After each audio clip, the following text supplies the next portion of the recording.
Сайн байцгаана уу үзэгчдээ. Mongolia мэдээ суг цагийн хүрд мэдээллийн хөтөлбөр эхэлж байна. Эхлээд мэдээний товчийг танилцуулъя. Улсын онцгой комисс өнөөдөр хуралдаж өндөржүүлсэн бэлэн байдлын зэрэг шилжсэн хугацааг дахин 1 сараар сунгах шийдвэр гаргалаа. Монгол улсад коронавирусын халдвар шинээр бүртгэгдээгүй таатай мэдээг эрүүл мэндийн яам өглөө. Монгол улсын ерөнхий сайд хүрэлцэх өнөөдөр Монголд хоёрхан байдаг протез, ортопедийн үйлдвэртэй танилцлаа. Тэрээр үйлдвэрийн тулгамдсан асуудлыг шийдэхийг холбогдох хүмүүст үүрэг болголоо. Цагийн хүрдийн хөндөх сэдвээр өнөөдөр газар хөдлөлтийн талаар судалгаа ямар төвшөнд байгааг сурвалжлалаа. Өнөөдөр Монголд генералуудын өдөр тохиож байна. За эдгээр болон бусад мэдээ сурвалжлагыг дэлгэрэнгүй танилцуулъя. Малчид иргэдэд зориулсан сэрэмжлүүлэг мэдээ ирж байна. За ойрын өдрүүдэд ихэнх нутгаар халж хуурайшилд ихсэж байгаа тул болзошгүй ой хоёрын төвийн аюулаас сэрэмжтэй байхыг онцгойлон анхааруулж байна.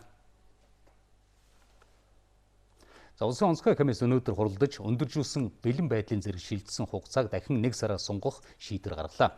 Манай улсад COVID-19 цар тахал тархах эрсдэл маш өндөр байгаа учраас ийм шийдвэр гаргаж байгаагаа улсын онцгой комиссийн дарга тайлбарлаа. Ингэснээр 5 дугаар сарын 31-ний дуустал гадаад хотоодын нислэгийг хязгаарлана. Гэхдээ ойрын хугацаанд тусгай үргийн 3 онгоцоор бүгд найрамд Солонгос улс болон Герман улсаас иргэдэн татан авна. Манай улс бүгд найрамдах Солонгос улсаас 2 нислэгээр иргэдээ их оронд нь авчирна. Гэхдээ 2 нислэгийн нэгд нь зөвхөн Солонгост байсан иргэдэг, нөгөөхт нь транзит нислэгээр сөүлээр дамжиж ирэх иргэдийг суулгаж авчрах юм байна. Энэ шийдэл нь халдварын эрсдлээс сэргийлэхэд чиглэлжээ.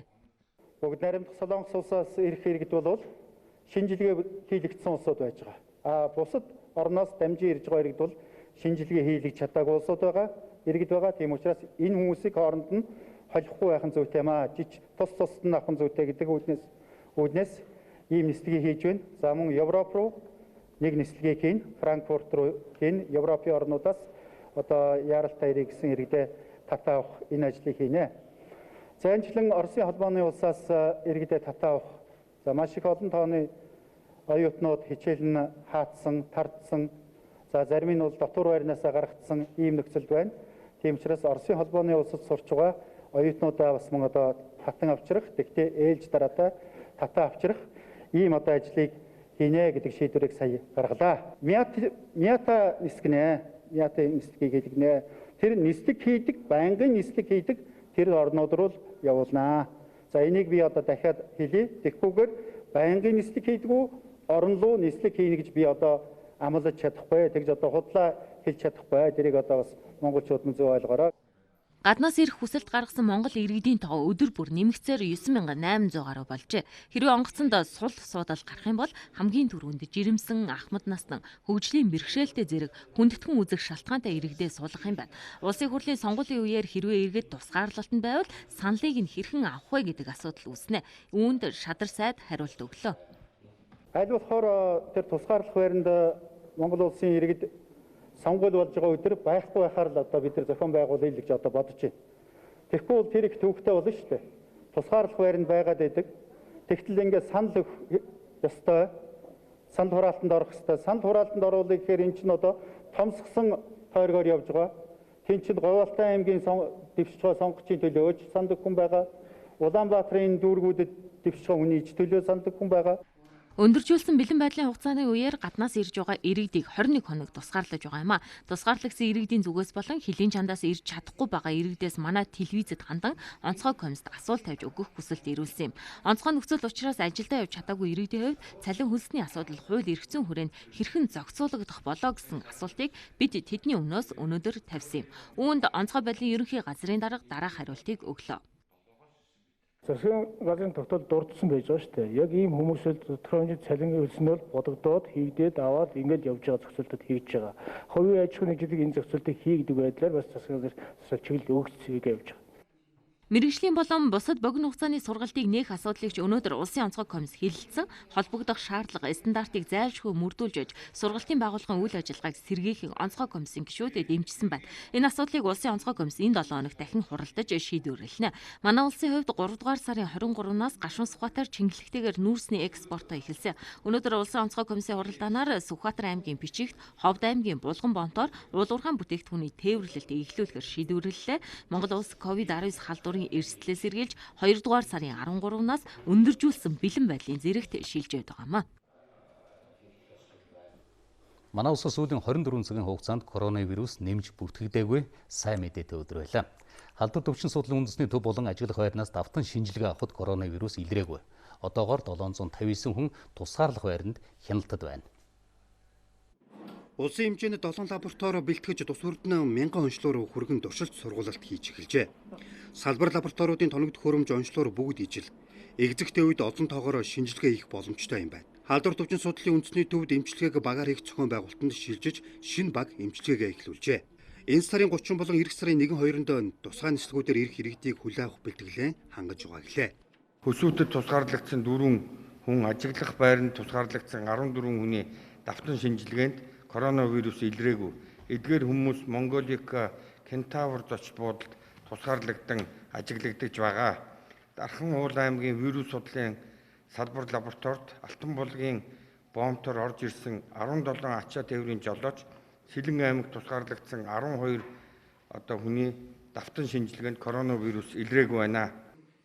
Ажиглалтын хугацаа дууссан ч биеийн байдал нь хүндэрсэн нэг иргэн цэргийн төв эмнэлэгт шилжсэн байна. Түүнээс коронавирусын алдар илрээгүй. Мөнх хотод эмчилгээнд ороод Дорногов аймгийн хилээр орж ирсэн иргэний биеийн байдал хүнд байна. Одоогоор замын үд сум эмнэлэгт тусгаарлалтанд байгаамаа. Гэрийн тусгаарлалтанд нийслэл 586 иргэн байгаа юм. Тэдэнд 126 өрхийн эрүүл мэндийн төв хяналт тавин ажиллаж байна. Бүгд найрамд хятад ард улсын Хөх хотод эмчлэгдэжсэн булчин гялтангийн эдэт өрөвсөлтэй, үжилтэй маш хүнд иргэнээ бол хүлээж авсан.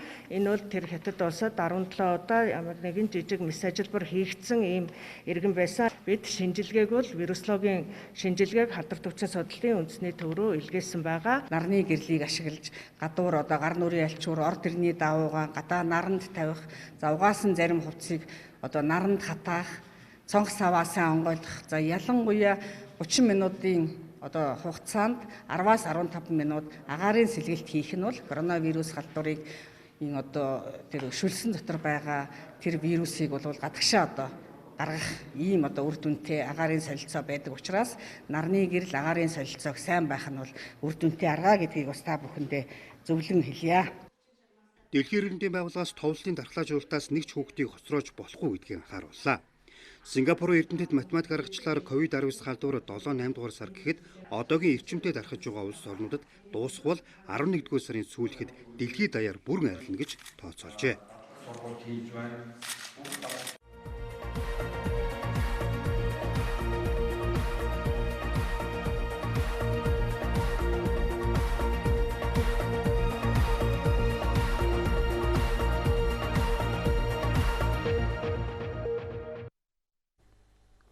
Бүгд найрамд хятад ард улсын өвөр Монголын өөртөөс хорны ардын засгийн газраас 420 гаруй сая төгрөгийн тоног төхөөрөмжийг эрүүл мэндийн яамд хүлээлгэ өглөө.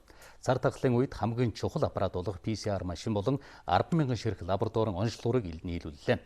Цаашдаа эрүүл мэндийн салбарт нэг шаардлагатай тоног төхөөрөмжүүдийг нийлүүлнэ гэдгээ бүгд найрамд хятад ард улсаас Монгол улс суугаа элчин сайд онцлолоо. Үүчинтэй тэмцэхэд гол анхаарлаа хандуулж байгаа ч гэсэн бид боломжоо гаргаж олон улсын хамтын ажиллагаа бид явуулж байна. Өнөөдөр бол өвөр Монголын урд засах орноос та бүхнийг дэмжиж 100,000 ширхэг маск, 1000 хамгаалалтын хувцас, 10,000 онцлог түүнийг дагалдах тоног төхөөрөмж бэлгэлсэн байна. Энэс өмнө засгийн газрын шугамаар өгсөн онцлог бол яг тохирсон аппарат байхгүй учраас захын бүр дүнд хүрээгүй байна. Ийм учраас бид яаралтай энэ тоног төхөөрөмж бол авч ирсэн байна.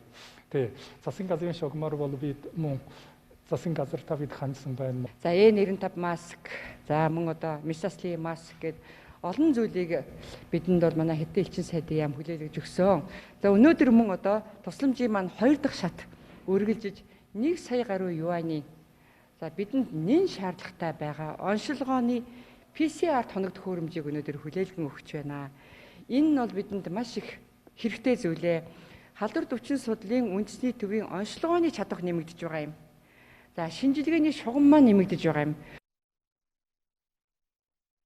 Дэлхийн мал амьтны эрүүл мэндийн байгууллагын бүртгэл мэдээллийн санд Америк нэгдсэн улсын Нью-Йорк хотын амьтны хүрээлэн 4-р сарын 3-нд 5 бар 3 арсланд хуурай ханиалгах, зарим нэг халуурах зэрэг эмнэлзэн шинж тэмдэг илэрсэн байна. Арслан баруудаг тусгаарлаж дээж авахд барнаас COVID-19 эерэг гарч батлагдсан байна. 3 арслангийн нэг нь 4-р сарын 15-ны өдөр халдвартай нь батлагджээ. За эмнэлэг зүйн шинж тэмдэг илэрсэн амьтад айжмаар сайжирч байна. Одоогийн байдлаар амьтны хүрээлэнгээс өөр с ижигтэй тохиолдол гараагүй байна. Түүнчлэн энэ сарын 22-ны өдөр мөн л Нью-Йорк хотын 2 айлын 2 муур найтах эмнэлэг зүйн шинж тэмдгүүд илэрсэн. Нүдний булчирхан ялгадас амьсгалын замаас дээж авч амьсгалын замын эмгэг төрүүлэгчдийн шинжилгээ сөрөг гарсан байна. Харин COVID-19 эерэг гарч батлагдсан байна.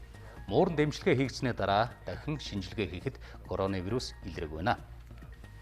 За COVID-19 цар тахлын энэ үед дэлхийд дахин дотоод салбар бүр уналтанд орж байна. Тэр дундаа аялал жуулчлалын салбар. За аялал жуулчлалын одоо энэ салбар уналтанд орж байгаа энэ үед хичнээн дөрвөн хөрөнгө оруулалт хийх гэж байгаа. Энэ тухай бас дэлгэрэнгүй мэдээллийг Алтан гэрэл дотоод мэдээгээр та бүхэнд өргөнэ. За үзэгчид оройн төргий. За COVID-19 халдварын улмаас хамгийн их хохирол амсж байгаа салбар бол яахан аргагүй аялал жуулчлалын салбар болоод байна.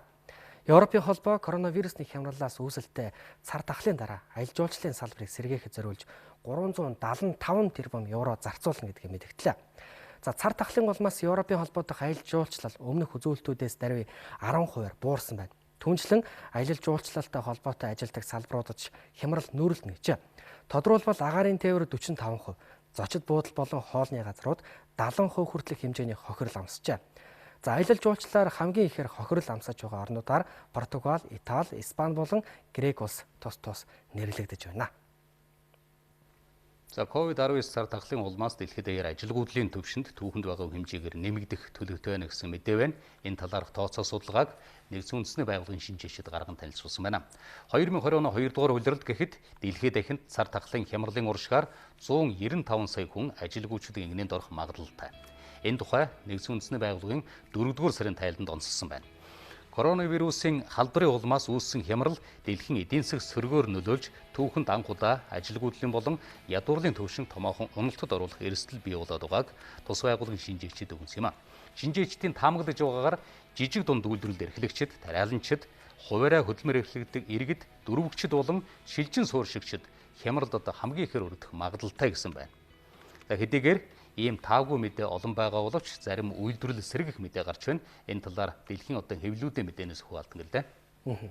За дэлхийн шилдэг автомашин үйлдвэрлэгчдийн төлөөлөл болох General Motors, Ford болон Fiat Chrysler компаниудын удирдлагууд шинэ төрлийн коронавирусны халдварын тархалтаас болж зогсоогод байсан өөрсдийн Америк нэгдсэн улс дахь үйлдвэрлэлээ хэсэгчлэн сэргээн ажиллуулж эхлэхээр урьдчилсан байдлаар тохиролцоод байна. За энэ талаарх шийдвэрийг автомашин үйлдвэрлэгчдийн нэгдсэн холбоо Мичиган мужийн захирагчтай зөвлөлдсөний дараа гаргажээ. Ингэхдээ боловсон хүчнүүдээ вирусны халдвар авахаас урьдчилан сэргийлсэн хэд хэдэн арга хэмжээ авсны дараагаар л үйлдвэрлэлийн ажлыг эхлүүлэх хэрэгтэй гэж үйлдвэрчний эвлэлийн төлөөлөгчид мэдэгдээд байгаа юм байна. Баярлалаа Алтан гэрлээ. Мэдээнийхээ төгсгөлд гадаад мэдээгээр иргэн уулзъя. За баярлалаа.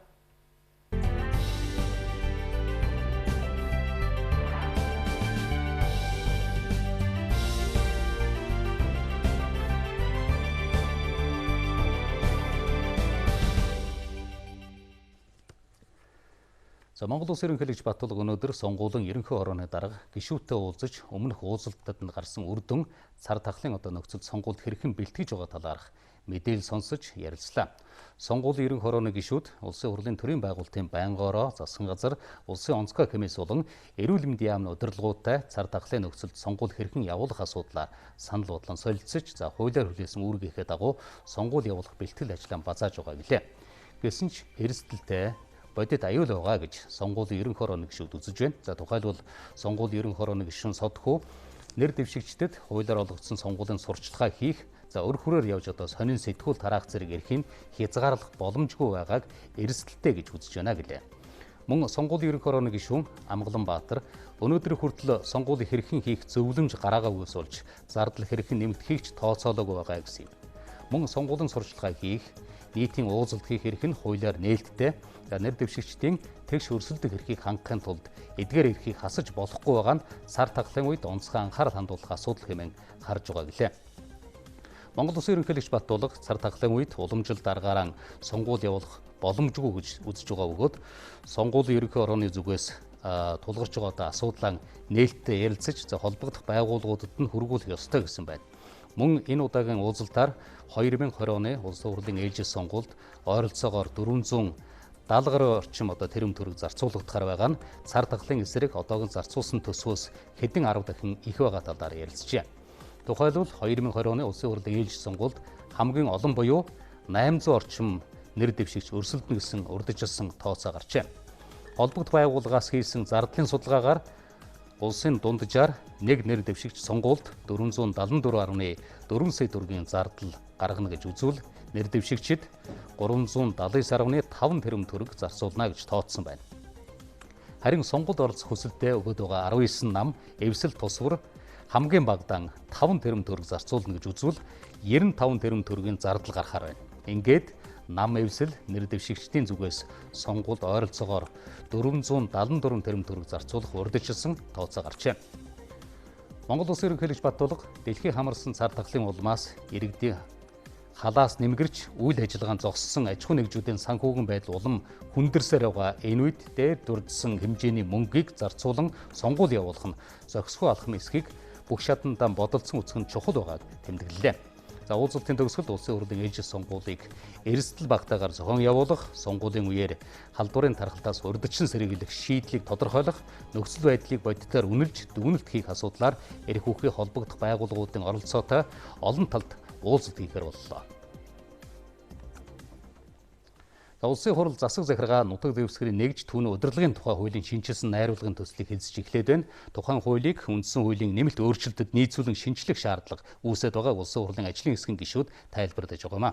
Асуудал улсын хурлын төрийн байгуулалтын байнгын орон хуралдаанаар яригдлаа. Манай улсын хувьд төрийн болон орон нутгийн ажил чиг үүргийн ялгаа заагийг тодорхой болгох ёстой гэсэн байр сууриас улсын хурлын холбогдох ажлын хэсгийн гишүүд болон эрдэмтдийн төлөөлөл хандаж байна. Тухайн асуудлаар засаг захиргаа нутаг дэвсгэрийн нэгж түүний удирдлагын тухай хуулийн шинжилсэн найруулгын төсөлд тодорхой заалтыг тусгасан байна. Тэгэхээр өнөөдөр нутгийн удирдлагатай холбоотой нэг түүгээд үзэхэд 300 орчим хууль байна. Тэгэхээр энэ 300 орчим хуулийг шүүгээд үзэхэд яг өнөөдрийн хүчин төгөлдөр байгаа хуулиудын хувьд бол бүх ажил хэргийг төрийн чиг үүрэг гэдэг байдлаар тодорхойлсон байна. Тэм учраас бид нар бол яасан бэ гэхээр энэ төрийн чиг үүрэг, төрийн ажил хэрэг мөн орон нутгийн ажил хэрэг гэж ийм хоёр ойлголт байх юм байна гэдэг энэ зүйлийг бол энэ хуулиар анх удаага дэвшүүлж байгаа. За улсын хурлын ажлын хэсгийн гишүүдийн тайлбарлаж байгаагаар бол засаг захиргааны шат чатны нэгж болон засаг дарга нарын эрх мэдэл чиг үүргийн давхардлыг арилгахад хуулийн төслийн нэг гол үзэл баримтыг чиглэж байна. Бас орон нутагт улс төржилтийг халах, иргэдийн төлөөлөгчдийн хурлыг байгуулах, тараах механизмыг шинээр бүрдүүлэх, хариуцлагыг нь дээшлүүлэхэд чиглэсэн зарим талын зохицуултыг хийхээр улсын хурлын ажлын хэсгийн гишүүд хуулийн төслийг боловсруулсан байна. Сум, аймаг, дүүргийн хурал бол шууд сонгуулаар явна. Нийслэлийн хурал бол дүүргээс сонгогдно гэж хуулийн төсөлд тусгагдсан байгаа. Иргэдийн хурлыг тараах заалт орж ирсэн. Энэ тараах заалт нь аймаг нийслэлийн засаг даргын саналыг үндэслэж засгийн газар тарахаар оруулж ирж байгаа. За харин сумын иргэдийн төлөөлөгчдийн хурлын сонгуульд улс төрийн нам нэр дэвшүүлэхгүй оролцохгүй байх саналыг улсын хурлын ажлын хэсгийн гишүүд гаргаад байгаа юм. За бас сумын нийт татварын орлогын 60%-ийг нь тухайн суманд нь үлдээдэг байх. Малын тоо толгой албан татварыг сумын төсөвт нь төвлөрүүлдэг байх саналыг ч улсын хурлын ажлын хэсгийн гишүүд гаргаад байна. За улсын хурал засаг захиргаа нутаг дэвсгэрийн нэгж түүний удирдлагын тухай хуулийн төслийн хэлцүүлгийг үргэлжлүүлнэ. Улсын хурал 2019 онд эдийн засгийн нийгмийн хөгжүүлэх үндсэн чиглэлийн баримт бичгийн хэрэгжилтийн талаар хэлцэж эхэллээ. Засгийн газрын мэдээлж байгаагаар бол өнгөрсөн жилийн үндсэн чиглэлийн биелэл 78% байна. Харин үндэсний аудитын байгууллагын гаргасан дүгнэлтээс үзвэл үндсэн чиглэл 76% биелэлтэй байгаа юм байна. Үндэсний аудитын байгууллагын гаргасан дүгнэлтээр бол 2019 онд эдийн засаг нийгмийг хөгжүүлэх үндсэн чиглэлийн баримт бичигт тусгагдсан 135 арга хэмжээг нийт 8.7 их найд төгрөгөөр санхүүжүүлэхээр төлөвлөж байсан. Харин гүйцэтгэл нь 70% байна гэсэн дүгнэлтийг гаргасан байна. Хэрэгжүүлэхээр тооцсон 135 арга хэмжээний 70 ширхэг нь 100% хэрэгжсэн, 42 нь 70%, 11 нь 40%, 12 нь хэрэгжээгүй гэж үнэлэгдсэн байна.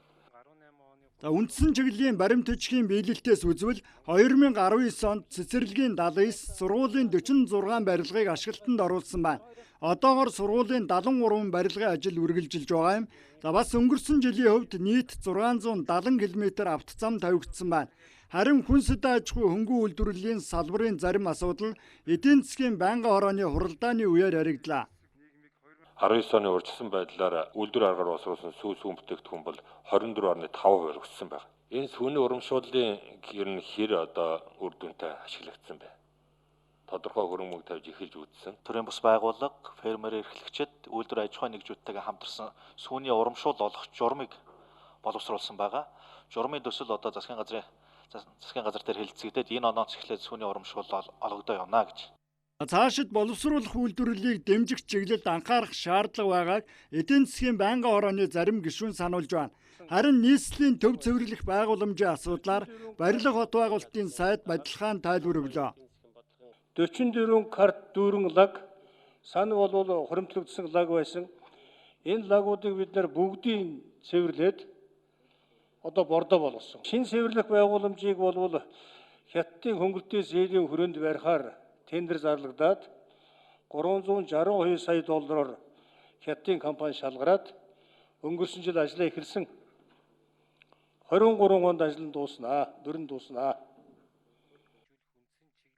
Харин Улаанбаатар хот болон Дархан уул аймгийн чиглэлийн хатуу уучлалтай автозамыг шинжлэх ажлыг бүгд найрамдах Хятад ард улсын аж ахуйн нэгжүүд гүйцэтгэхээр шалгарсан боловч коронавирусны цар тахлын нөхцөл байдлаас хамааран ажлаа эхлүүлж чадахгүй байгаа. Тухайн аж ахуйн нэгжүүдийн удирдах бүрэлдэхүүн болон нарийн мэргэжлийн инженер техникийн ажилтнуудыг улсын хилээр нэвтрүүлэх асуудлаар улсын онцгой комисс хүсэлтээ гаргасан. Одоогоор шийдвэр хараахан гараагүй байна гэдгийг зам тээврийн хөгжлийн сайд инх хамгаалан тайлбарлаж байна. Улсын их хурл 2019 онд эдийн засаг нийгмийг хөгжүүлэх үндсэн чиглэлийн баримт бичгийн биелэлтийн талаар чуулганы нэгдсэн хуралдаанаараа хэлэлцгээв. Үндсэн хуулийн зэт сонгуулийн хуультай холбоотой маргааныг хянан хэлэлцэн. Монгол Улсын хурлын сонгуулийн тухай хуулийн 29 дугаар зүйлийн 29-ийн 8 дахь хэсэгт авилга албан тушаалын гэмтрэг үйлдсэн шүүхээр тогтоогдсон бол нэр дэвшгээ хориглоно гэж. Мөн хуулийн 32 дугаар зүйлийн 32.2-9, 32.3.11 дахь заалтад нэр дэвшүүлсэн нам эвсэл болон бие дан нэр дэвшигч нь авилга албан тушаалын гэмтрэг үйлдсэн гэм буруутай тооцож байсан эсэх талаар холбогдох байгууллагын лавлгааг сонгуулийн эрэг хороонд ирүүлэхээр хуульчилсан байна. Хуулийн дээрх заалтууд нь үндсэн хуульд нийцээгүй байна гэсэн мэдээллүүдийг нэр өвхөн иргэд үндсэн хуулийн цэцэд ирүүлжээ. Эдгээр мэдээллийн дагуу үлссэн маргааныг хянан хэлэлцэх үндсэн хуулийн цэцгийн дунд судлалын хуралдааныг 2020 оны 5 дугаар сарын 6-ны өдөр хийнэ гэж цэцгийн хэвлэл мэдээлэл олон нийтийн харилцаа албанаас мэдээллээ. Хөтөлбөр үргэлжилж байна. Монгол Улс ерөнхий сайд хүрээс өнөөдөр Монголд хоёрхан байдаг протез ородтой бэдийн үйлдвэртэй танилцлаа. Үйлдвэрлэлийн болон автобуслын улмаас хөл гаргуу болсон тулгуур эрхтний бэрхшээлтэй иргэдэд үйлчлэгээ үзүүлдэг энэ хоёр үйлдвэрийн тулгамдсан асуудлыг шийдэхийг холбогдох хүмүүст ерөнхий сайд даалгалаа. Энэ үйлдвэр 2016 оноос хойш тогтмол үйл ажиллагаа явуулж байгаа. Хоёр хүлгүй болж сугдуулж орж ирсэн хүн хиймэл хөл дээр явж чаддаг болоод харьдаг. Гэхдээ урт хугацааны сэргээн засах эмчилгээ мөн өөрийн биед таарсан протез хийх нь чухал. Биед таарамжгүй протез хийлгүүл хөл гарагийн нухаад хүний сэтгэл зүйдэж хүн дээр нөлөөлдөг тухай үйлдвэр эзэн нь ярьж байлаа. Тэрээр өөрөө хоёр хүлгүй протезтэй явдаг учраас үүнийг сайн мэднэ гэдгээ хэлж байсан юм а. Хөгжлийн бишэлдээ иргэд маань бол яг хөдөө орон нутгаас иргэдэн бол яг нэг дөрвөд сувилдаан гихтэл тэр хоорондоо хөлөө хийлгээл тэгэл гарах. Одоо нэг цэг нэг үйлчлэгээ те. Тэгээ нүд сонсгол, гутал бүх одоо нэг цэгийн үйлчлэгээ үлийн дотор үйл ажиллагааг хийгээд байж байгаа. Тэгээ одоо банкны зээлийг бол төлж чадахгүй хүндрэл бэрхшээл учирсан. Тэгээд одоо банк таныг шүүхэд өгсөн. Шүүх бол таны өмч хөрөнгөний хурааж авах гэсэн шийдвэр гаргасан. Шүүхийн шийдвэр гүйцэтгэх дуудлага худалдаа явуулах гээд ингээд таныг одоо хүнд байдалд байлгаж байгаа шүү дээ, тийм ээ. Монгол Улсын ерөнхий сайд үйлдвэртэй танилцсаны дараа хөгжлийн бэрхшээлтэй хүний хөгжлийн ерөнхий газрын протезийн үйлдвэр дээр моцсон юм. Энэ үйлдвэрт жилд 1000 гаруй хүн ирж үйлчлүүлдэг байна. Одоо жишээлбэл энэ протезийг сая 200 мянган төгрөгөөр хийлгэхэд одоо жишг үн дээр мань 700 мянга гэдэг юм уу. Иймэрхүү байдлууд үүсдэг. Дархандаа бол хөгжлийн бэрхшээлтэй үедээс зарим хувийг хаддаг байсан учраас нөгөө эрхийн тухай хуулийн дээр 100% үнэгүй болгох хэцүү учраас бид нар одоо яг энэ үгэн дээр одоо өөр нэг гутал ч юм уу тийм ээ. Өвлийн гутал, зууны гутал хичээлний сая 200-д нь багтаагаад тэр усуудтай чиглэл болохгүйгээр ингэж бодож байгаа. Хөгжлийн бэрхшээлтэй иргэдэд үйлчлэгээ үзүүлдэг энэ протезийн үйлдвэрүүдээр орлоо. Тэгээ үйлдвэрийн асуудлуудаар нэг засгийн газрын тодорхой хэмжээний шийдвэр гаргах хэрэгтэй нэгдүгürt гэж бодож байна. Хоёрдугаарт энэ жишг үнийн асуудлыг нэг судалж үзтээ. Өнөөдрийн зах зээлийнх нь үн ханшин тохируулсан шинэ үнийн тарифыг гаргаж мөрдүүлэх зайлшгүй шаардлагатай болсон юм. Ерөнхий сайд бол би 4 үнийг бол анхаарах хэрэгтэй гэж боддог юм байна. Нэгдүгээрт хүүхэд, хоёрдугаарт ахмад настан хөгжүүл, гуравдугаарт нь хөгжлийн бэрхшээлтэй иргэд, дөрөвт нь өргөдөл болсон эцэг их. Энэ хүмүүсийг одоо төрөөс бол харж хандах зайлшгүй шаардлагатай. Манай улсад хөгжлийн бэрхшээлтэй 116 мянган гаруй иргэд байдгаас 30 гаруй хувь нь тулгуур эрхтний бэрхшээлтэй хөл гараг болсон хүмүүс байна. Тэдэнд байнгын үйлчилгээ үзүүлдэг газар хэрэгтэй гэдгийг ерөнхий сайд онцолж байлаа.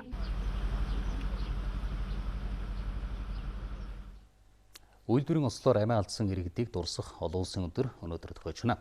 Манай улсад үйлдвэрийн осолд өртөж тахир дутуу болсон цаашлаад аминасан алдах мэргэжлээ шалтгаалсан өвчлийн улмаас гүрүүрт орсон иргэдийн тоо жилүүр нэмэгдсэн статистик үзүүлэлттэй байна.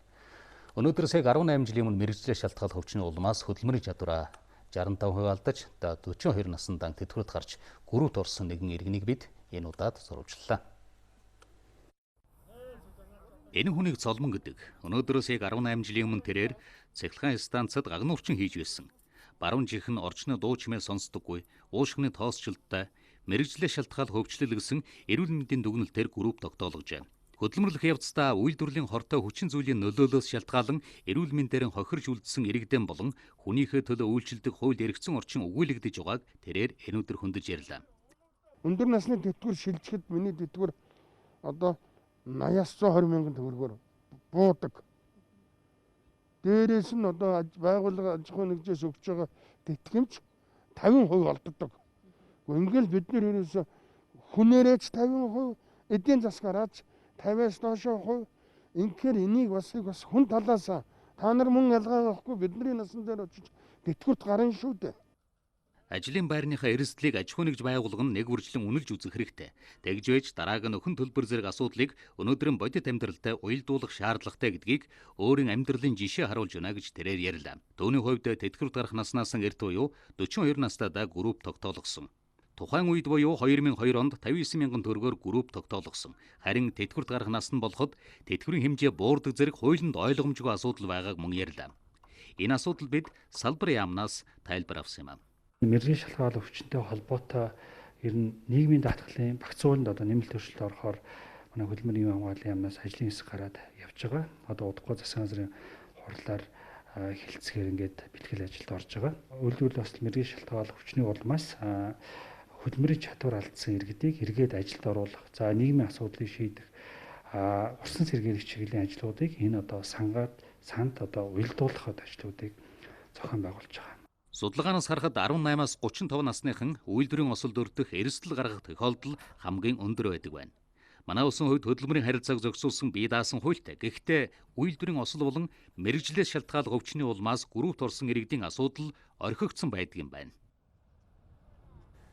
21 аймаг 9 дүүргийн даалгаврыг судлаач багш хүүхдийн суралцах ялгаатай чадварыг харгалзан сонирхолтой хэлбэрээр хичээлээ явуулжээ. 1 жилийн хугацаанд үргэлжилсэн судалгааны ажлын үр дүнд цэцэрлэгийн насны хүүхдэд үлгэр ярьж өгөх, үлгэрийн баатараа дамжуулан тэдний хэл ярианы чадварыг хөгжүүлэх засах боломжтой гэж үзжээ. Өнөөдөр багш нар цахимаар эрдэм шинжилгээний хурлаа хийх үеэр энэ талаар яригдсан байна. Сургуулийн өмнөх боловсролын багш нар 1 жилийн хугацаанд явуулсан судалгааны үр дүнгээ гаргажээ. Нас сэтгхэн онцлогдсон тохирсон сонирхолтой үлгэрийн баатаруудын дүрийг даган дуурайж ярихаас эхлээд тэдний чадвар нь хөгждөг байна. Тухайлбал одоо Сэлэнг аймгийн мандалсан багш нар яасан гэхээр хүүхдээ 10 хурууны тэр хурдтай бичих чадварыг хөгжүүлэх програм боловсруулад тэрийг одоо нэг хичээлийн жилийн турш туршиж үзээд ерөөсөө нөгөө мэдээлэл харилцааны технологийн хүрээнд ерөөсөө орж үзээгүй малчин айлын хүүхэд гар утсыг бас цох хэмжээнд ашиглах чадвартай, компьютер дээр ажиллах чадвартай хүүхдүүд чинь сургуульд ороод ирэхэд чадвар ялгаатай шүү дээ, тийм. Тэр ялгаатай байдал дээр нь өөрсдөө боловсруулсан програмыг яаж амжилттай ашиглаж хүүхдүүдийн чадварыг дэмжих вэ гэдэг дээр бас үр дүн гаргасан байх жишээ нь. Хүүхэд бүрийн хэл яриа, сэтгэх, бодох, зурах, бичих чадрууд нь харилцан адилгүй байдаг. Сурал цогцлтын ялгаатай байдлыг харгалзаж хичээлийнхэн хөтөлбөрөөр боловсруулах нь сургуулийн үйл ажиллагаанд ихээхэн ач холбогдолтой гэдгийг эрдэм шинжилгээний хуралд оролцсон багш нар онцолж байлаа. Эрдэм шинжилгээний хуралд судалгааны шилдэг 30 илтгэл хэлэлцүүллээ. 53 дахь удаагийн үндэсний хэмжээний эрдэм шинжилгээний хурал энэ жилийн хувьд анх удаа цахим хэлбэрээр явагдлаа. За Өвөрхангай аймагт соёлын бие туус үеийг захимаар сурталчилж байгаа мэдээг манай сурвалжлагч одхон цэгрүүллээ. Өвөрхангай багш нарын дунд зохиолч багш цахим уралдаан зарласан юм байна. Нэг сарын хугацаанд 500 гаруй бүтээлийг соёлын хөгжлийн дархлаа пэйж хуудсанд байршуулжээ. Дөрдийн цагта сүмбэр уулын өвөр газар хоржигнон урсах горхны хажууд. За зохиолч багш уралдаанд оролцож байгаа багш нар сургамжид үлгэр өгүүлгийг уламжлагдан ирсэн өвийн дагуу богино хэмжээнд зохион захимд байршуулж байгаа юм. Энэ нь хүүхдүүдэд төдийгүй эцэг эхчүүдэд ч бусад сумдынханд ч сонирхолтой байна хэмээн зохион байгуулагчид хэлж байна. Мөн Өвөрхангай аймгийн хэмжээнд үйл ажиллагаа явуулдаг 22 соёлын байгууллага сум төсвөрдөө өвлөгдөж байгаа соёлын үеийг дүрсжүүлэн тайлбарлаж ийхүү түгээн дэлгэрүүлж байна. Аавынхаа эзгүүд хоёр хүн өдөржин голын эргээр чулуугаар гэр барьж чулуу таалцаж тоглодог байжээ. Энд оролцож байгаа зохиолч багш маань, зохиолч маань өөрийнхөө зохиол бүтээлийг одоо ангийнхаа хүүхдүүдэд, ангийн эцэгчүүдэд сурталчлах, шеэрлэх, түгээх гэд одоо цахим маань бас нэг тийм одоо маркетинг гэх юм уу да тий боломж олгож байгаа юм.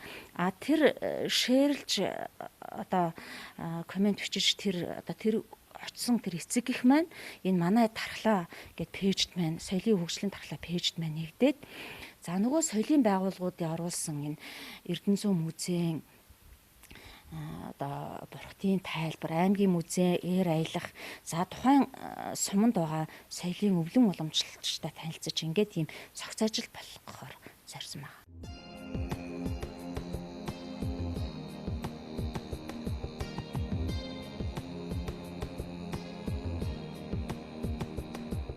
Нийт сумдууд маань маш олон гоё мэдээлэл оруулж байгаа. Энэ бол зөвхөн 30 хоног явагдаад дуусахгүй. Бүтэн жилийн турш үргэлжлэн мөн цаашдаа ч гэсэн энэ чиглэлээр барьж ингэж явна. Бид бүхэнд өвлөгдөж ирсэн, мартагдж байгаа тийм бишт бос өвүүд бас их байд юм байна. Одоо жишээл манай 900 суман дээр одоо ийм өв байдаг бол хажуудлын үлзийт суман дээр ахаад нэг араа өөр байх жишээний. Бид нар энийг ингэж нэг нэгэндээ сурталчилснаар нөгөө мартагдж байгаа өвүүдийг төгшөө цааш нь бас дэлгэрүүлэх одоо шавь төвдөө болгох ийм өвөдүүд маш их явагдаж байна. Ард түмэнд соёлын биет болон биет бус өв соёлоо таниулах, хүүхдүүдэд эх оронч үзэл төлөвшүүлэх зорилготой соёлын хөгжлийн дархлаа Facebook хуудсанд 1 сарын хугацаанд 10,000 орчим хүн нэгдсэн байна.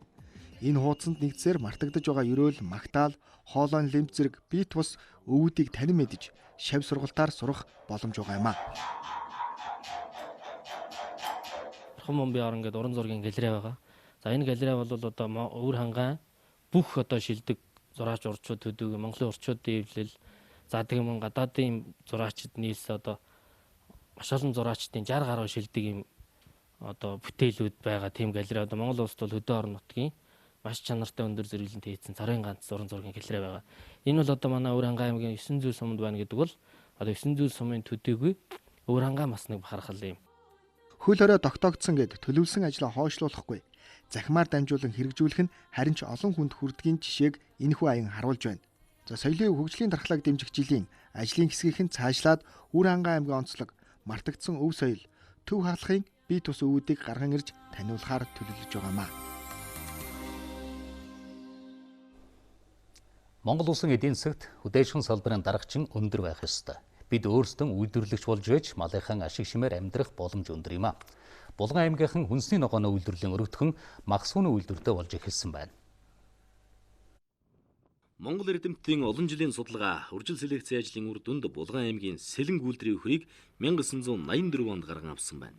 Монгол үхрээс амьдын жин 50-аас 60 кг-аар илүү махны чиглэлийн үхэр.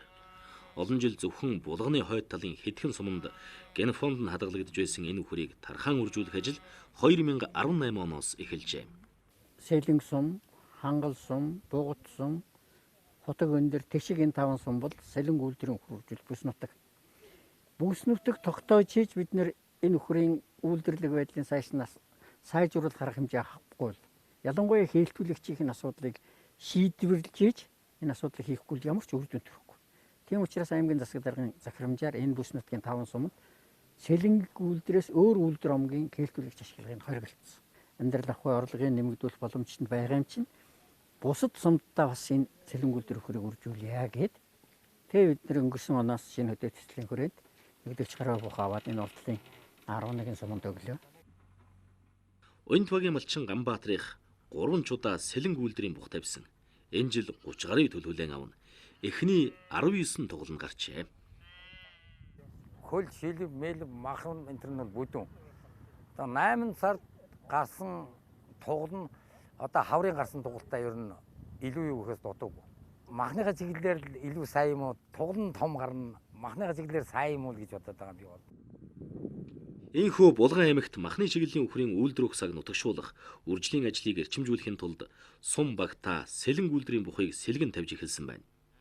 Аймгийн засаг даргын захирамжаар 5 суманд зөвхөн сэлэнг үйлдвэрийн бухаар хээлтүүлэг хийх захирамж гарчээ. Энэ нь махны чиглэлийн цөм сүрэг бий болгох зорилготой. Үүнээс гадна зуны цагт боловсруулж амжидгүй сүүгээ хураан үйлдвэрлэх гарцыг булганчууд энэ зунаас туршиж эхэлх юм. Зөвхөн 20% нь манайх 11,000 толгой үнэний 20%-ийг заахад л ерөөсөө манай сумд бол жилд тэр бумаас дээш төгрөгийн орлого орох боломжтой байна. Энэ сүүний танк хөдөлшөр хөдөлсөлж байгаа энэ манай энэ сүүний танк бол 20 тонны контейнер суурилгдсан 3,000 литр сүү хөргөх хадгалах даацтай юм төхөөрөмж ирж байгаа. Энэ төхөөрөмжийг бол энэ жил манайх унт баг дээр зоон. Унт баг дээр бол 1152 нэвэт. Тэрний бас зөвхөн 20%-ийг ашиглаад энэ өдөрт нэг за зөвхөн 10 үнэтэй айлаар тооцъё тий 10 үнэтэй айлаар тооцоход нэг хамгийн багаар нь бас нэг үнээс 3 литр гээд зүвгээ 500 хамгийн бага үнээр нь бодоод нэг 500 төгрөгөөр яг тул сард бол малч өрхөд 500-600 мянган төгрөгийн орлого орох үлэн бүрэн боломжтой болж байна. Булган аймгийн Хутаг өндөр, Уйнт, Бугад, Хангал, Сэлэнг, Орхон, Дашинжилэн гээд 7 газарт 20 тонны багтаамжтай сүүний хөргүүрүүд суурилуулад байна. Энд малчид сүүгээ тушаана. Хоримтлуулсан сүг аймгийн төвд сүүний үйлдвэр татан авч боловсруулах юм. Зундаа ингээд сүү сүмөтгөхөн аваад яг 103 сарда малчтын сүг аваад явхад нэг 400 гаруй сая төгрөгийн сүү худалдаж авах юм лээ. Тооцоо гарсан. Тэгээд тэндээс яг цэвэр ашиг нь бол нэг 100 орчим сая төгрөгийн ашигтай ажиллахаар 20-с 24-5 хүний ажлын байр бол гарч ирж байгаа. Ийхүү Булган аймгийн шинэ хөдөө төслийн хүрээнд мах сүүний үйлдвэрлэл хөгжих, түүхийдийг нөөцлөх, ашиг шим үйлдвэр ухсааг сайжруулах ажил үр дүнтэй байна. Магадгүй энэ жишиг Монгол улсын 21 аймаг 330 суманд хэрэгжиж чадвал хөдөө аж ахуйг эдийн засагжуулах том боломж болох юм.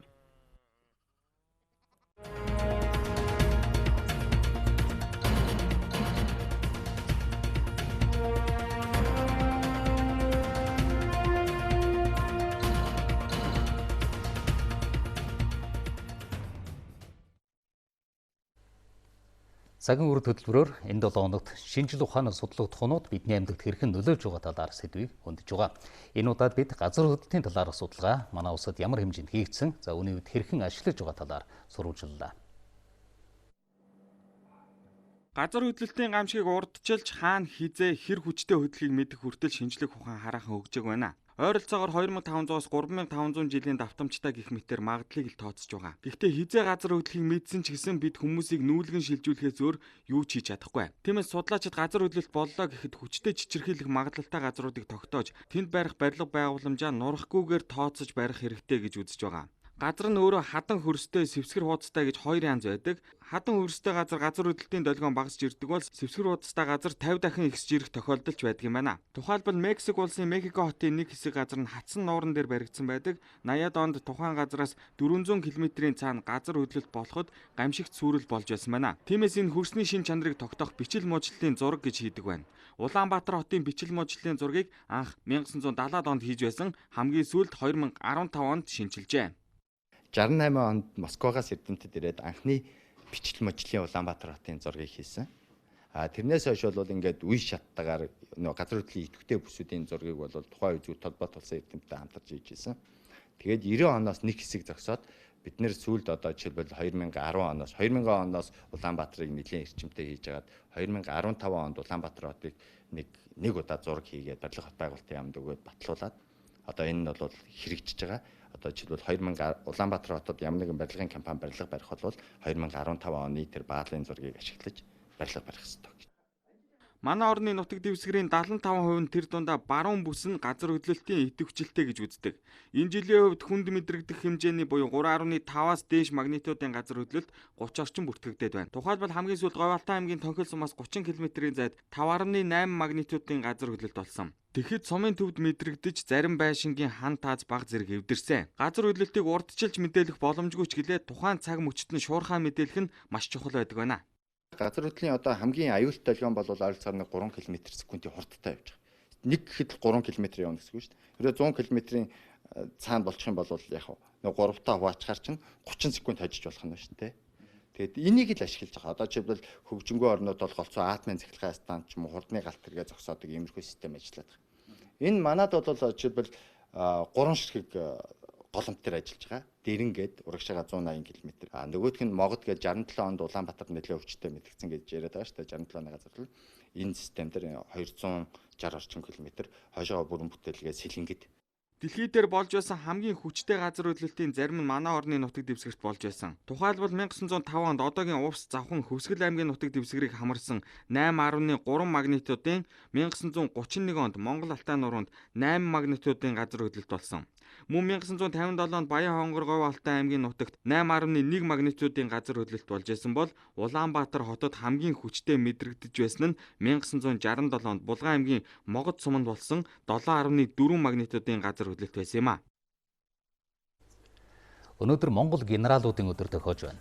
Одоогоос 76 жилийн өмнөх яг энэ өдөр Монгол улсад хамгийн анхны генерал султан төрж байжээ. Тухайн үеийн нэрээр бүгд найрамд Монгол ард улсын сайд нарын зөвлөлийн тогтоолоор Цагийн Гарамгай 11 зүтгэлтэнд 1944 оны 4-р сарын 28-ны өдөр генерал цол олгож байсан түүхтэй. Энэ үеэс хойш эх орныхоо тус гар тогтнол, алдашгүй бүрэн эрх, аюулгүй байдлын төлөө зүтгэсэн цэрэг ирсэн хүндэтгэн дээдлэх, дайчин уламжлалыг нь үр хойчтон өвлүүлэх, Монгол бахархлыг түгээн дэлгэрүүлэх зорилгоор Монгол генералуудын өдрийг тэмдэглэж ирсэн юм а. Жил үрийн энэ өдөр төр засгаас генералуудаа хүндэтгэл илэрхийлдэг уламжлалтай ч энэ жил дэлхийн нийтэд тархсан шинэ коронавирусын халдвараас сэргийлэх үүднээс хүндэтгэлийн ёслол зохион байгуулах боломжгүй байгаа юм. Анх 11 хүнд генерал цол олгосноос хойш 185 цэргийн зүтгэлтэн энэхүү эрхэм цолыг хүртсэний дотор өдгөө 91 нь энх тунгай байгаа. Хамгийн өндөр настай нь 96 настай хурандаа генерал Лувсан хүн байна. Генералуудаас 27 нь төрийн цэргийн болон үндэсний аюулгүй байдлыг хангах чиг үүрэггүй байгууллагадан өнөөдөрч үүргэн гүйцэтгэсээр байгаа юм.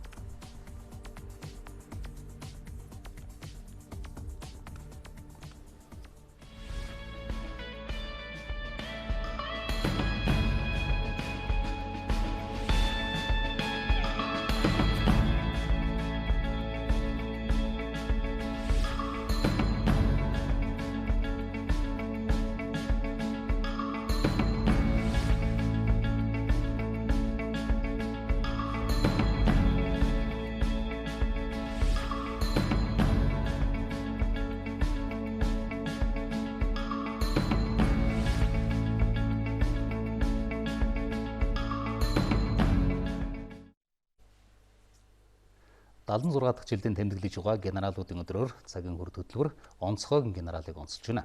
Түүхэн энэ өдөр улсын онцгой комиссийн 20 дахь хурал болж энэ хуралдаанд комиссийн гишүүн 6 генерал оролцлоо.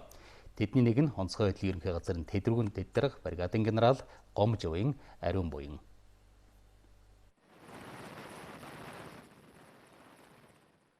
Улсын онцгой комиссийн хуралдааны дараагаар бригадын генерал Ариун буян онцгой байдлын ерөнхий газар дээр байгуулагдсан шуурхай штабын гишүүдтэй уулзсан мэдээлэл солилцсон юм а. Түүний ажил өглөөнөөс өчигшийн бүрийн хүртэл заримдаа хонож ажиллах тохиолдол олон ч байдаг тухай ярьж байлаа. Тэрээр жирийн сонсогчоос генерал цолтонд хүртлийн цэрэг айран болоод онцгой байдлын албанд 25 жил зүтгэж явна. Одоо онцгой байдлын ерөнхий газрын тэргүүн дэд дараагаар ажиллаж байна. Онцгойгоор авгалсан генерал, бригадын генерал Ариун буян дарааг бол онцолж яг одоо бол шуурхай штаб дээр бол ажиллаж байгаа юм байна. За бүгдээ хамтдаа оръё. За улсын онцгой комиссийн даргын тушаалаар 6 дугаар тушаалаар шуурхай одоо штаб байгуулагдаад ажиллаж байгаа. Улсын онцгой комиссээс гаргасан шийдвэрийн хэрэгжилтийг зохион байгуулах ийм зорилготой энэ ажлын хэсэг байгаа.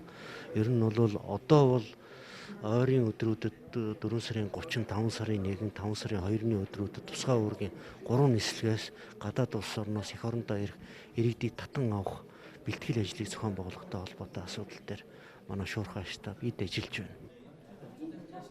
Албан хаагчтай болцсогүй одоо эрсдэл Тэс одоо урьдчилан сэргийлэх хүрээнд байнгын бэлэн байдалтай, бэлтгэлтэй байх, ийм чадвартай байх тал дээр л илүү анхаарах хэрэгтэй гэж одоо байгууллагын удирдлагад байгаа хүний хувьд их боддог.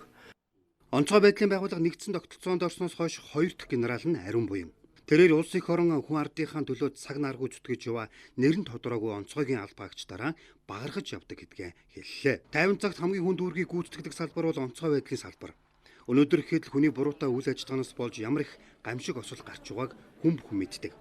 Үүнд байнгын бэлэн байдалд ажиллаж албаагчдынхаа мэдлэг ур чадвар, техник, тоног төхөөрөмжийг нэмэгдүүлэхэд анхаарч ажиллах нь онцгойгийн удирдлагын багийн ажил гэдгийг Ариун буян генерал тодтоглоо. Онцгой байдлын байгууллагын одоо үндэс суурийг тавьсан үе үеийн ахмадуудаараа дээр нь одоо энэ байгууллагыг өдий зэрэгтэй босгоход дэмжиж тулсан одоо бусад одоо байгууллагын хамт олноор дээр нь одоо хамгийн хүнд үед үүрэг гүйцэтгэдэг аврагч, галс ногч одоо эгэл жирийн одоо эгэлгүй баатруудаараа бахархаж явдаг. Энэ бол одоо миний хувийн бахархал гэж би. Монгол генералуудын өдрөөр улсын онцгой комиссийн 20 дахь хуралдаанд оролцсон 6 генералыг баярын өдрөөр нэрлэх нь зүүн хэрхээ. Өнөөдрийн хуралдаанд зэвсэгтүүчний жанжин штабын дарга хошууч генерал Ган Зориг, тагнуулын ерхий газрын дарга бригадын генерал Гэрэл, цагдаагийн ерхий газрын дарга бригадын генерал Баатар Жов, хил хамгаалах ерхий газрын дарга бригадын генерал Бямсрун, онцгой байдлын ерхий газрын дарга хошууч генерал Баатарл, онцгой байдлын ерхий газрын тэргүүн дэд дарга бригадын генерал Ариун буянаар оролцсон юм а. Генералууд улс орныхон төлөө ямар ч үед хувь нэмрээ оруулдаг. Өнөөдөр тэд улс орон ард түмний аюулт өвчнөөс хамгаалах үйлсэд хүчин зүтгэж байгаа нь энэ юм а.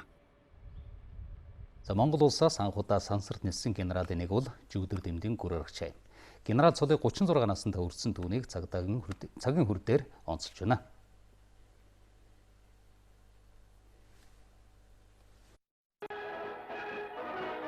1984 онд Цагийн дээд цол болох генерал цолыг 3 хүнд олгосны нэг нь гүр аргач юм а. Тухайн үед хамгийн залуу генерал тооцогдож үүрэг бас хариуцлагыг давхар хамгаалах хүнтэй албанд томилогдож байсан гэж тэрээр дурслаа. Зэрэг бүхэн халаасандаа генерал цолны вагоныг хадгалж байдаг учраас нэр хүндтэй авч явах нь үүрэг гэдгийг тэрээр онцоллоо. Генерал болохыг хүсдэггүй цэрэг гэж байдгүй гэж. Тэгээ би Цагийн албанд бол одоо үндсэндээ 40 жил зүтгэсэн гэж бүгд найрамдах Монгол Ард улсын төрийн далбаа, зөвлөл социалист бүгд найрамдах холбоот улсын төрийн далбаатай хамт байрлуулж тэнд ажиллах 7 хоногийн хугацаанд одоо тэнд байрлуулж байсан. Тэндээс бид янз бүрийн одоо телевизийн нэвтрүүлэг, репортаж юмудаа хийдэг байсныг ард түмэн санаж байгаа. Цагийн албанд үеийн үед хамгийн хүндтэй цол бол маршал, армийн генерал, хурандаа генерал, дэслэгч генерал цол юм а. Түүний хувьд Цагийн албанд 40 жил зүтгэсэн ч ахлах байлдагч хошууч цолыг энгэртээ зүйлгүй алгасжээ. Монгол хүн сансарт нисж дэлхийд нэрээ мөнхөлсөн Цагийн дээд цолыг хүртэх алхам болсон юм а. Сансрын хамтарсан нислэгийн үеэр би Цагийн хүний хувьд нэгдүгээрт одоо маршал Зэдэнбалын 10 ширхэг зургийг авч явсан. Сансрын тойрог замдаа очиж тэнд байдаг тамга тэмдгийг дарж ингэж буцааж авчирсан. Энэ бол одоо их үнэтэй дурсгал, үнэтэй бэлэг. Цагийн алба бол хүн бүрд төлөвшил, хатуучлыг суулгадаг. Аав нь хүүхдээ зөв хүмүүжүүлэхийн тулд зааж сургадаг шиг үе үеийн генералууд энэ албанд зүтгэж байгаа. Зэрэг бүхэнд өөрийн мэдлэг чадвараасаа хуваалцах хэрэгтэй гэж боддгоо тэрээр дурсан ярьж байсан юм а. За 4 хүн ажлыг нэг хүн хийж, ажлын бүтээмжийг 20% өсгсөн Corporate Gateway үйлчилгээг хаан банк харилцагч байгууллагуудаа зориулж нэвтрүүллээ. Энэ үйлчилгээг ашигласнаар аж ахуй нэгж байгууллагууд интернет банкаар дамжуулан авдаг байсан үеэс 12 дахин хурдан ажиллах боломжтой болж байна. Өмнө нь банкнд 2-3 цаг дугаарлах, эсвэл интернет банкаар нэг үржлэн шивж оруулдаг байсан гүйлгээг Corporate Gateway системээр дамжуулан ганцхан товчлуур дараад л хийдэг болсон байна. Байгууллагын нягтлангуудын гар ажиллагаа хөнгөвчлөн алдаатай гүйлгээ хийх эрсдлийг бууруулснаар тэдний ажлын ачааллыг багасгаж, тухайн байгууллагын санхүүгийн хэвийн үйл ажиллагаанд доголдол үүсэх, хугацаа их алдгаа сэргийлдгээрэн давуу талтай юм а. Байгууллага болгоны хэрэгцээ ондоо учраас банкны төрөл бүрийн хүсэл шаардлагыг одоо тавьдаг интернет банкн дээр. Тэгээ тэр болгоныг банк одоо ингээ байгууллага болгоны хүсэл шаардлагыг биелүүлэх боломжгүй учраас ерөнхийдөө байгууллага өөрийн эзэмшдэг санхүүгийн програм одоо Монголд бол жишээ нь Diamond гэдэг юм уу бүх төрлийн ERP-нуудаа та нар өөрсдийнхээ хөгжүүлэлтийг өөрсдийнхээ талдаа хийгээд одоо манай системтэй холбогдох боломжийг бидний ээж өгье гэдэг энэ концепт дээрээс үүсэлээр аюул их санхүүгийн талд нь бол эрхчлөө гэдэг учраас байгууллагууд дуртаагаараа ингээд тоглоод өөрчлөөд авах боломжтой юм даваа чанартай бүтээгдэхүүн байдаг.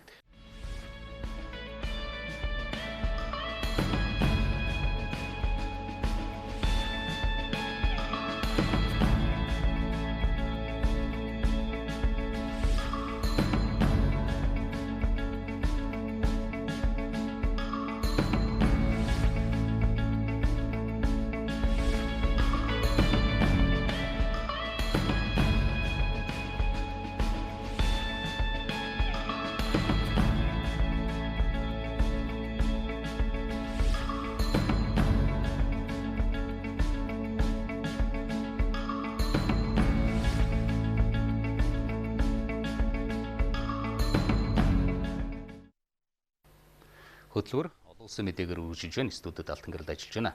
За тэгэхээр сүүлийн үед энэ ковид цар тахлын үеэрх одоо мэдээллүүд бол олон улсын хэвлэл мэдээллүүдээр нэлээд одоо төлхөө гарч байгаа тийм ээ. Тэр дундаа бас нэг анхаарал татж байгаа мэдээлэл бол энэ хойд солонгосын одоо ерөнхийлөгч биеийн байдал хүнд байна. Тэр байтугай одоо нарсвалсан гэсэн мэдээлэл бол зарим мэдээллүүдээр гарч байгаа. Баттай их сурвалж одоо ямар мэдээлэл байна вэ? Энэ тухай мэдээлэл эхлэх үү? За ер нь бол дэлхийн томоохон хэвлэл мэдээллийн их сурвалжуудаар гэлтгүй. За жижиг хэвлэлүүдээр хүртэл Умар Солонгосын удирдагчийг одоо зүрхний мэс ажилбарт орсны дараагаар би энэ муудсан аль эсвэл одоо нас барсан гэх хүртэлх мэдээллийг хүртэл өгч байна. За тэгвэл яг энэ мэдээлэл бол үнэн худал хэсгийг аль босны их сурвалжуудаас бол олон нийтэд өгөөд эхэллээ. Тодруулах юм бол бүгд найрамд хардчилсан Солонгос ард улсын удирдагч Ким Жон Уныг төрийн албаа ердийн шиг хашиж байгаа хэмээн мэдээлж байна. За энэ талаар өмнөд Солонгосын үндэсний нэгдлийн сайд Ким Ён Чол бүгд найрамд Солонгос улсын үндэсний ансамблын чуулганд үг хэлэх үеэрээ мэдгдсэн байна. За үүний зэрэгцээ өмнөд Солонгосын гадаад хэргийн сайд Кангён Хва мэдээлэлдээ Умар Солонгост Европ улсын ямар нэгэн шинж тэмдэг илрээгүй хэмээн хэлсэн юм. Түүний үзэж байгаагаар Пиньян COVID-19 цар тахлаас урьдчилан сэргийлэхэд гол анхаарлаа хандуулж байна гэж цохон тэмдэглэжээ. Үүнийг Пиньян дахь шинэ эмнэлгийн суурь тавих болон эрүүл мэндийн үйлчилгээнд зориулж улсаас төсөв гаргаж байгаа тухай мэдээллээс харж болно гэж онцолсон байна. Өмнө нь Умард Солонгосын хэвлэлүүдэд удирдагч Ким Жон Ун хүндэт иргэддээ дипломат загтал илгээж бэлэг гардууллаа гэх мэдээллийг өгч байсан юм. Гэсэн хэдий ч үүнтэй холбоотой гэрэл зургууд хэвлэл мэдээллийн хэрэгслүүдэд тавигдаагүй юм. За Ким Жон Ун хамгийн сүүлд энэ сарын 11-нд олон нийтийн өмнө ил гарч байсан. Харин түүнд зүрхний мэс засал хийсний дараагаар түүний биеийн байдал муудсан, цаашлаад нас барсан гэх цуурхал энэ сарын 25-наас хойш зарим хэвлэлүүдээр цацагдах болсон. Тэгвэл Умард Солонгост энэхүү цуу яриаг өгөөсөхийн зэрэгцээ нийгэмд худал ташаа мэдээлэл цацаж байна гэж эрс шүүмжилсэн байна. За одоогоос 1 жил гарын өмнө Парисын их дагнын сүм оройгоос эхэлж шаталж ихээхэн хохирол амссан. Засварын ажлыг эхлүүлээд явж байсан боловч цар тахлын улмаас төр хугацаанд зогсоогоод байсан юм. Тэгвэл Нотр-Дамын сүмийг сэргээн засах ажлыг дахин эхлүүлсэн гэх мэдээллийг тус улсын хэвлэлүүд онцолж байна. За сүмд гарсан галын уршгаар оройн хэсэг нь нурсан, зарим хэсэгтээ эвдрэл учраад байсан ч барилгын гол хэсгүүд ямар нэгэн хохирол амсалгүй үлдэж чадсан.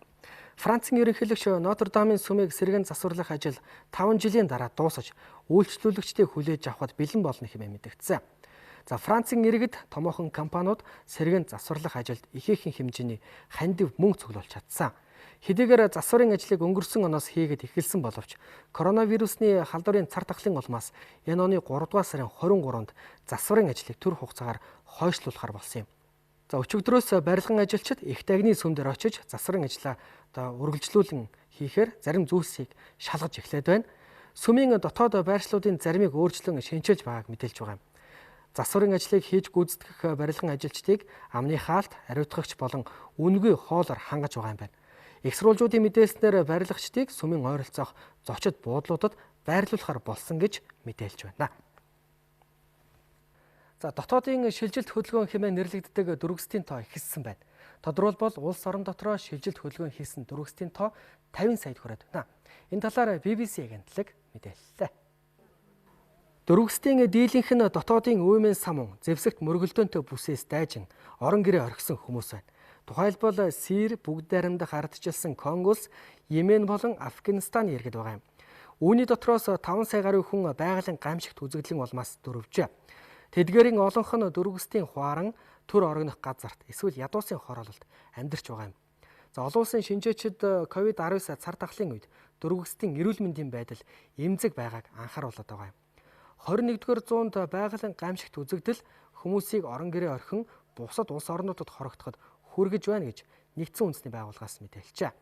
За 2016 оны сүүлчээр гэхэд дэлхийд дахинд зэвсэгт мөргөлдөөн үймэн самуунаас болж 65.6 сая гаруй хүн орон гэрээ орхиход хүрч дөрвөстийн игнэнд орж байжээ. Нэгдсэн үндэсний байгууллагын дөрвөстийн асуудал эрхэлсэн дээд комиссарын газраас өгсөн мэдээллээр дэлхийн 2 дугаар дайн дуусгар болсноос хойш 2018 онд дэлхий дээрх дөрвөстийн тоо 70.8 саяд хүрсэн байна. Эдгээрийн талаас илүү хувь нь буюу 41.3 сая хүн улс орон дотроо шилжилт хөдөлгөөн хийсэн бол 20.4 сая хүн дайн болон хавчлага шахалтаас болж өөр улс орн руу дөрвжээ. За харин 2019 оны байдлаар энэ тоо 71 саяд хүрч очсон гэжээ.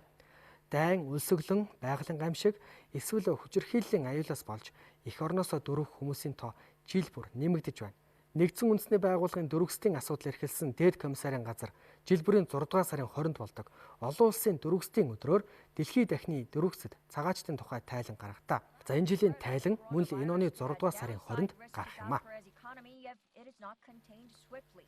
Японы улсад коронавирусны халдварын цар тахлын уршгаар дампуурлаа зарласан компани тоо 100-д хүрсэн байна. Энэ тухай судалгааны компани тайланд дурджээ. Teikoku Data Bank-наас өгсөн мэдээллээр бол зөвхөн 4-р сард гэхэд л 69 компани дампуурсан байна.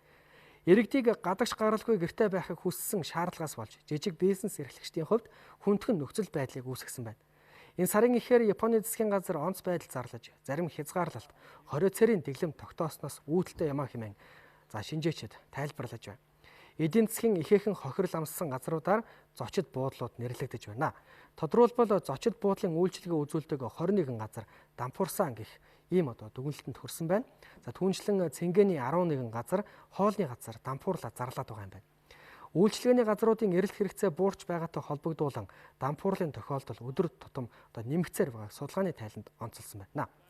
Цар тахлын үеэр хэрэв үйлчилгээний газрууд ойрын хугацаанд санхүүгийн дэмжлэг туслалцаа авахгүй бол илүү олон компани хөрөнгө санхүүгийн хомсдолд орох эрсдэлтэй байгааг анхааруулад байна. За үзэгчид коронавирустай холбоотой голлох мэдээллүүдээс болон дэлхийд дахинд өрнөсөн зарим мэдээллүүдээс хүргэлээ. За малчид иргэдэд зориулсан сэрэмжлүүлэх мэдээ ирж байна. Ойрын өдрүүдэд ихэнх нутгаар халж хуурайшилт ихсэж байгаа тул болзошгүй хой хээрийн төмрийн аюулаас сэрэмжтэй байхыг онцгойлон анхааруулж байна. Маргааш халах голын сав газараар бага зэргийн бороо орно. Бусад нутгаар бороо орохгүй. Алтан салбар уус болон говь талын нутгаар секундэд 12-оос 14 м хүрч зөөлөн шорон шураг шуурна. Улаанбаатар хот орчмоор бороо орохгүй. Салхи баруун хойноос секундэд 6-аас 11 м. Ойрын өдрүүдийн цаг агаар урдж ирсэн төлөв мэдээгээр 5 дугаар сарын 1-нд баруун болон Төв аймагт нутгийн хойд хэсгээр бороо, 2-нд Төв аймагуудын ихэнх нутаг, 3-нд Зүүн аймагт нутгийн зарим газараар бороо нойтон цас орно. За үргэлжлүүлэн 5 хүн ойрын өдрүүдийн нийт нутгаарх цаг агаарын байдалтай танилцсан уу.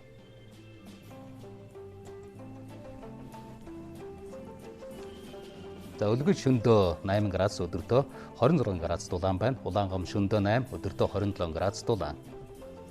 Ховд шөндөө 9 өдөртөө 30 градус дулаан. Алтай шөндөө 4 өдөртөө 22 градус дулаан байна. Улиастай шөндөө 3 градус өдөртөө 24 градус дулаан. Тосон цэнгэл шөндөө 2 өдөртөө 25 градус дулаан байна. Баян хонгор шөндөө 7 өдөртөө 25 градус дулаан. Мөрөн шөндөө 7 өдөртөө 26 градус дулаан байна. Хатгал шөндөө 3 өдөртөө 21 градус дулаан. Цэцэрлэг шөндөө 6 өдөртөө 24 градус дулаан байна. Хар хорин шөндөө 7 өдөртөө 25 градус дулаан. Арва хор шөндөө 9 өдөртөө 25 градус дулаан. Булган шөндөө 3 өдөртөө 26 градус дулаан байна. Дархан шөндөө 6 өдөртөө 26 градус дулаан. Эрдэнэт шөндөө 6 өдөртөө 24 градус дулаан байна. Чойр шөндөө 8 градус өдөртөө 26 градус дулаан. Сүхбаатар шөндөө 6 өдөртөө 27 градус дулаан байна. Зүүн хараад шөнөдөө 7, өдөртөө 28 градус дулаан. Зүүн мод шөнөдөө 6 градус, өдөртөө 23 градус дулаан байна. Багнуур шөнөдөө 4 градус, өдөртөө 24 градус дулаан. Чингис хот шөнөдөө 5 градус, өдөртөө 24 градус дулаан байна. Баруун урд шөнөдөө 6, өдөртөө 21 градус дулаан. Чой улсын шөнөдөө 4 градус, өдөртөө 20 градус дулаан байна. Мандалгов шөнөдөө 9 градус, өдөртөө 26 градус дулаан. Далан задагд шөнөдөө 14, өдөртөө 29 градус дулаан байна. Хамбогд шөнөдөө 15, өдөртөө 31 градус дулаан. Сайн шанд шөнөдөө 10, өдөртөө 28 градус дулаан байна. Замууд шөнөдөө 10 градус, өдөртөө 29 градус дулаан. Улаанбаатар шөнөдөө 6 градус, өдөртөө 25 градус дулаан байна.